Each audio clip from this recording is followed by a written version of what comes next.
रोपड़ विधानसभा में इस बात का परिचायक है कि इस बार इस विधानसभा में कमल खिलेगा और पंजाब के इस चुनाव में एक नया इतिहास भारतीय जनता पार्टी और भारतीय जनता पार्टी नीति गठबंधन, पंजाब लोक कांग्रेस और संयुक्त अकाली दल ढींडसा ग्रुप, ये सब मिलकर के एक नया इतिहास बनाने वाले हैं।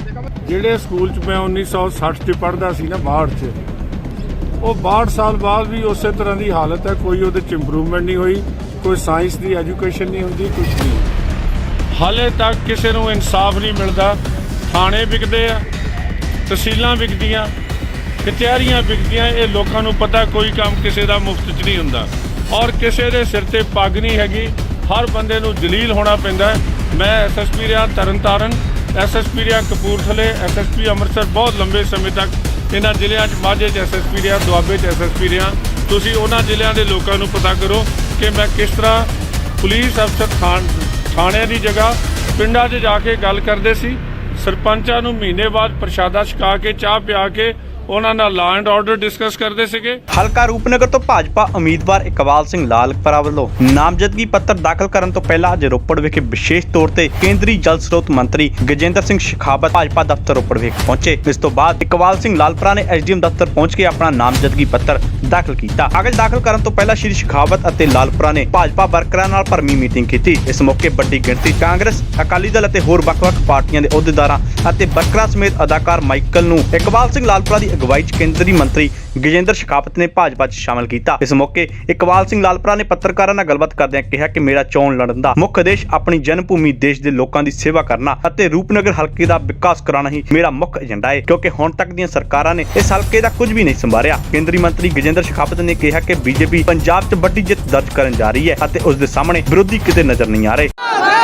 लोगों का उत्साह, कार्यकर्ताओं का उत्साह रोपड़ विधानसभा में इस बात का परिचायक है कि इस बार इस विधानसभा में कमल खिलेगा और पंजाब के इस चुनाव में एक नया इतिहास भारतीय जनता पार्टी और भारतीय जनता पार्टी नीति गठबंधन, पंजाब लोक कांग्रेस और संयुक्त अकाली दल ढींडसा ग्रुप, ये सब मिलकर के एक नया इतिहास बनाने वाले हैं। मुख्यमंत्री चन्नी दूसरे हल्के में जाकर भी चुनाव मुझे लगता है घबराहट हो गई है और घबराहट होना स्वाभाविक भी है। जिस व्यक्ति के परिवार के लोग माइनिंग माफिया के रूप में पहचाने जाएं, जिस परिवार के लोगों के पास में करोड़ों रुपए का कैश माइनिंग के माध्यम से इकट्ठा हुआ जो है वो गलत काम से, 2 नंबर के काम से इकट्ठा हुआ मिले, मुझे लगता है उसकी प्रतिष्ठा समाप्त होती है और यही घबराहट जो है उसके कारण से वो यहाँ पर आज जो है दूसरी जगह चुनाव लड़ने जा रहे हैं। बीजेपी अनाउंस करेगी जी सीएम का कैंडिडेट। देखिए, भारतीय जनता पार्टी में ये परंपरा नहीं है। जब हम उत्तर प्रदेश में पिछली बार चुनाव लड़ रहे थे, क्या हमने योगी जी को बताया था? जब हम महाराष्ट्र में चुनाव लड़ रहे थे तब हमने क्या देवेंद्र फडणवीस मुख्यमंत्री होंगे ये कहा था? भारतीय जनता पार्टी में ये परंपरा नहीं है। चुनाव के बाद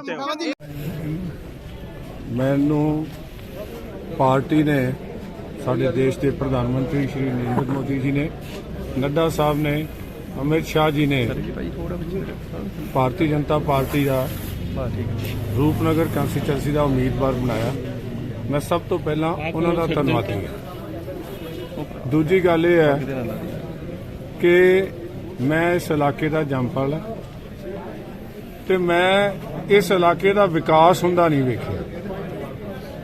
ਜਿਹੜੇ ਸਕੂਲ 'ਚ ਮੈਂ 1960 'ਚ ਪੜ੍ਹਦਾ ਸੀ ਨਾ 62 'ਚ, ਉਹ 62 ਸਾਲ ਬਾਅਦ ਵੀ ਉਸੇ ਤਰ੍ਹਾਂ ਦੀ ਹਾਲਤ ਹੈ। ਕੋਈ ਉਹਦੇ 'ਚ ਇੰਪਰੂਵਮੈਂਟ ਨਹੀਂ ਹੋਈ, ਕੋਈ ਸਾਇੰਸ ਦੀ ਐਜੂਕੇਸ਼ਨ ਨਹੀਂ ਹੁੰਦੀ, ਕੁਝ ਨਹੀਂ ਹੁੰਦਾ। ਉਸ ਤੋਂ ਬਾਅਦ ਜਿਹੜੇ ਸਕੂਲ 'ਚੋਂ ਮੈਟ੍ਰਿਕ ਕੀਤੀ 67 ਦੇ ਵਿੱਚ, ਉਹ ਸਕੂਲ ਵੀ ਅੱਜ ਉਸੇ ਤਰ੍ਹਾਂ ਦਾ ਹੈ।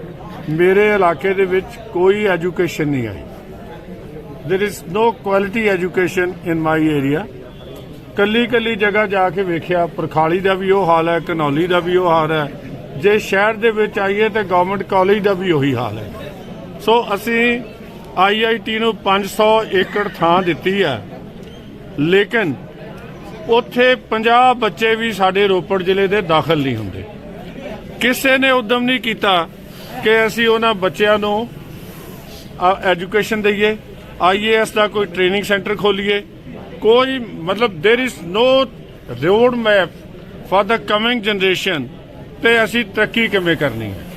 मैं नैशनल माइनॉरिटी कमीशन का चेयरमैन रहा। मैं उत्थे दी 7000 करोड़ रुपए का बजट है। जिहड़ी साडी 6 ਮਿਨੋਰਟੀਜ਼ ਹੈਗੀਆਂ ਨੇ ਉਹਨਾਂ ਦੀ ਐਜੂਕੇਸ਼ਨ ਵਾਸਤੇ, ਉਹਨਾਂ ਦੀ ਇੰਪਲੋਇਮੈਂਟ ਵਾਸਤੇ ਔਰ ਉਹਨਾਂ ਨੂੰ ਈਵਨ ਵਿਦੇਸ਼ ਜਾਣ ਵਾਸਤੇ ਜੇ ਐਜੂਕੇਸ਼ਨ ਲਈ ਲੋੜ ਹੈ ਤਾਂ ਵੀ 15 ਲੱਖ ਰੁਪਇਆ 6% ਇੰਟਰਸਟ ਹੈ, ਜਿਹਦਾ 6 ਮਹੀਨੇ ਕਿਸ਼ਤ ਨਹੀਂ ਦੇਣੀ ਉਹ ਮਿਲ ਸਕਦਾ ਹੈ। ਲੇਕਿਨ ਇਹ ਸਕੀਮਾਂ ਕਾਗਜ਼ਾਂ ਦੇ ਵਿੱਚ ਰਹੀਆਂ, ਪੰਜਾਬ 'ਚ ਨਹੀਂ ਆਈਆਂ। ਜੇ ਅਸੀਂ ਗਰੀਬ ਭਾਈਚਾਰੇ ਵਾਲਾ ਜਿਹੜਾ scheduled caste and backward class commission ਹੈਗਾ ਤੇ ਮਿਨੋਰਟੀ ਕਮਿਸ਼ਨ ਜਿਹੜਾ ਆ, ਇਹਨਾਂ ਦੋਵਾਂ ਨੂੰ ਜੋੜ ਲਈਏ ਤੇ 80% ਲੋਕਾਂ ਦੀ ਭਲਾਈ ਲਈ ਅਸੀਂ ਕੰਮ ਕਰ ਸਕਦੇ। ਸੋ ਕੰਮ ਹੋਇਆ ਨਹੀਂ, ਨਾ ਕਿਸੇ ਨੇ ਇਸ ਪਾਸੇ ਸੋਚ ਰੱਖੀ ਹੈ। ਅਸੀਂ ਐਜੀਟੇਸ਼ਨਾਂ ਸ਼ੁਰੂ ਹੁੰਦੀਆਂ ਦੇਖੀਆਂ, ਕਾਮਯਾਬ ਹੁੰਦੀ ਕੋਈ ਨਹੀਂ ਵੇਖੀ। ਜੇ ਅਸੀਂ ਸਾਡੀ ਤਹਿਸੀਲ ਪੁਰਾਣੀ ਉਨਾ ਹੁੰਦੀ ਸੀ ਨੂਰਪੁਰ ਬੇਦੀ ਇਲਾਕੇ ਵਾਲਿਆਂ ਦੀ, ਤੇ ਉੱਥੇ ਅੱਜ ਵੀ ਪੰਜਾਬੀ ਬੋਲਦੇ ਆ ਤੇ ਉਹ ਪੰਜਾਬੀ ਬੋਲਦੇ ਇਲਾਕਿਆਂ ਦਾ ਰੌਲਾ ਪਿਆ, ਕਿਸੇ ਨੇ ਗੱਲ ਨਹੀਂ ਕੀਤੀ ਕਿ ਉੱਥੇ ਪੰਜਾਬੀ ਦਾ ਵਿਕਾਸ ਹੋਵੇ। ਔਰ ਮੈਨੂੰ ਦੇਸ਼ ਭਰ 'ਚ ਜਾਣ ਦਾ ਮੌਕਾ ਮਿਲਿਆ ਤੇ ਮੈਂ ਵੇਖਿਆ ਸਾਰੀ ਜਗ੍ਹਾ ਪੰਜਾਬੀ ਰੋਂਦੇ ਆ, ਓਏ ਸਾਨੂੰ ਪੰਜਾਬੀ ਦਾ ਪੜ੍ਹਾ ਦਿਓ। ਕਿਸੇ ਨੇ ਗੱਲਾਂ ਕੀਤੀਆਂ, ਕੋਈ ਗੱਲ ਨੂੰ ਅੱਗੇ ਨਹੀਂ ਕੀਤਾ।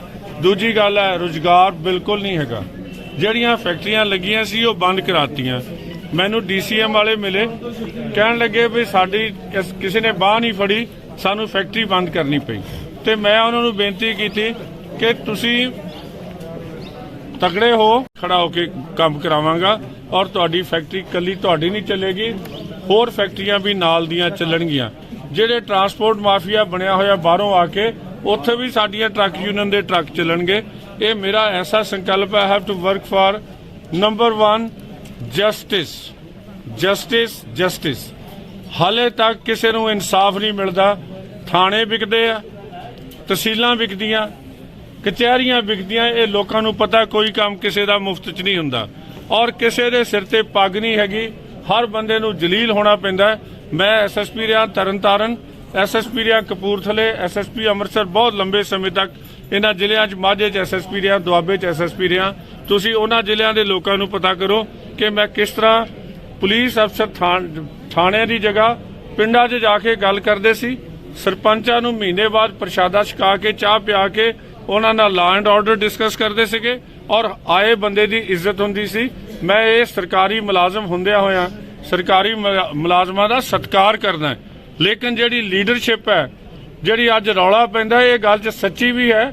ਜੇ ਕੋਈ ਗੱਲ ਮੈਨੂੰ ਸਾਬਤ ਕਰਨੀ ਕਹੇਗਾ ਤੇ ਮੈਂ ਤਾਂ ਮੇਰੇ ਕੋਲ I have the evidence to prove it ਕਿ ਥਾਣੇ ਵਿਕਦੇ ਆ ਤੇ ਥਾਣਿਆਂ ਨੂੰ ਜਿਹੜੇ ਖਰੀਦਣ ਵਾਲੇ ਆ, ਜਿਹੜੇ ਥਾਣਿਆਂ ਤੋਂ ਪੈਸਾ ਲੈਂਦੇ ਆ, ਉਹ ਇਨਸਾਫ ਦਾ ਗਲਾ ਘੁੱਟਦੇ ਆ ਤੇ ਜਿਹੜਾ ਭਲਾ ਮਾਨਸ ਹੈ ਉਹਦੀ ਬੇਇੱਜ਼ਤੀ ਹੁੰਦੀ ਹੈ। ਜਿਹੜਾ ਲੁੱਚਾ ਹੈ ਉਹ ਸਰਦਾਰ ਬਣੀ ਫਿਰਦਾ। ਧਰਮ ਗ੍ਰੰਥਾਂ ਦਾ ਇਹ ਸਿਧਾਂਤ ਹੈ, ਸੰਤਾਂ ਮਾਨਿਓ ਦੂਤਾਂ ਡਾਨਿਓ, ਇਹ ਕਟਵਾਰੀ ਮੇਰੀ। ਮੈਂ ਨਸ਼ਿਆਂ ਦੀ ਗੱਲ ਕਰਦਾ।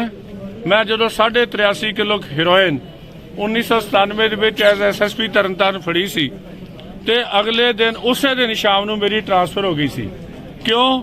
ਜਿਹੜਾ ਬੰਦਾ ਗ੍ਰਿਫਤਾਰ ਹੋਇਆ ਉਹ ਇੱਕ ਮੰਤਰੀ ਦਾ ਨੇੜੂ ਸੀ, ਉਹਨਾਂ ਦਾ ਗਰੁੱਪ ਜਿਹੜਾ ਇੱਕ ਮਿਨਿਸਟਰ ਦੇ ਨੇੜੂ ਸੀ।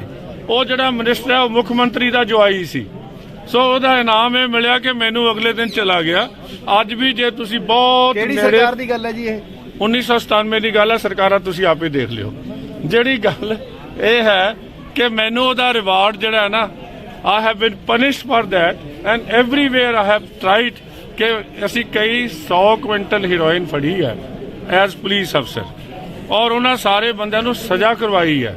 ਮੈਂ ਜਾਣਦਾ ਇਹ ਨਸ਼ੇ ਦੇ ਵਪਾਰੀ ਕਿੱਥੇ ਤੱਕ ਬੈਠੇ ਹੈ ਔਰ ਕਿਹਨਾਂ, ਕਿਉਂਕਿ ਮੈਂ ਇਹ ਸਮਝਦਾ ਸਰਕਾਰ ਦੀ ਮਿਲੀ ਭੁਗਤ ਤੇ ਸਰਕਾਰ ਦੀ ਨਲਾਇਕੀ ਤੋਂ ਬਿਨਾਂ ਕੋਈ ਵੀ ਅਪਰਾਧ ਨਹੀਂ ਜੇ ਹੋ ਸਕਦਾ। ਭਾਈ ਤੁਸੀਂ ਕਿਹਦੇ ਨਾਲ ਮੁਕਾਬਲਾ ਸਮਝਦੇ ਆਪਣਾ? ਮੇਰਾ ਮੁਕਾਬਲਾ ਕਿਸੇ ਨਾਲ ਨਹੀਂ ਹੈਗਾ।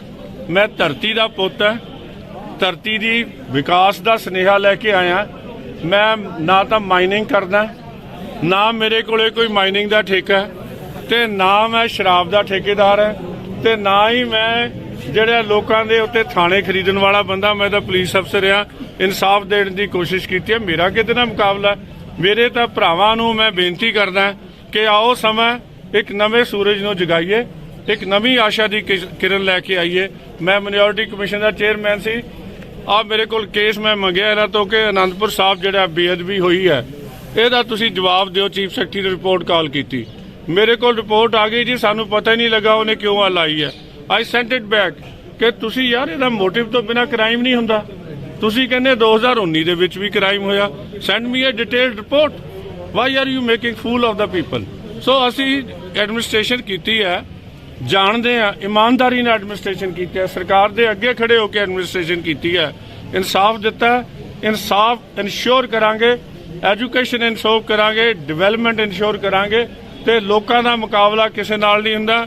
ਇਹ ਲੋਕ ਇੱਕ ਹੜ ਬਣ ਕੇ ਸਾਡੇ ਨਾਲ ਹੈ। ਮੈਂ ਇੱਥੋਂ ਦਾ ਹੀ ਖੂਨ ਹੈਗਾ, ਇੱਥੇ ਦਾ ਹੀ ਰਿਸ਼ਤੇਦਾਰ ਹੈ, ਇੱਥੋਂ ਦਾ ਹੀ ਰਹਿਣ ਵਾਲਾ ਆ। ਮੈਨੂੰ ਮੇਰੇ ਬਜ਼ੁਰਗਾਂ ਨੂੰ ਵੀ ਲੋਕ ਜਾਣਦੇ ਆ, ਮੇਰੇ ਭੈਣਾਂ ਭਰਾਵਾਂ ਸਭ ਨੂੰ ਲੋਕ ਜਾਣਦੇ ਆ। ਅਸੀਂ ਇੱਕ ਹੈਗੇ ਆ।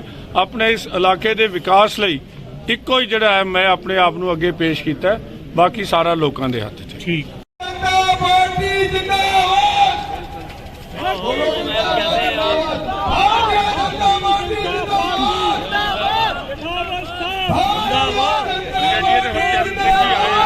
ज्वाइन करने के लिए सरदार इकबाल सिंह लाल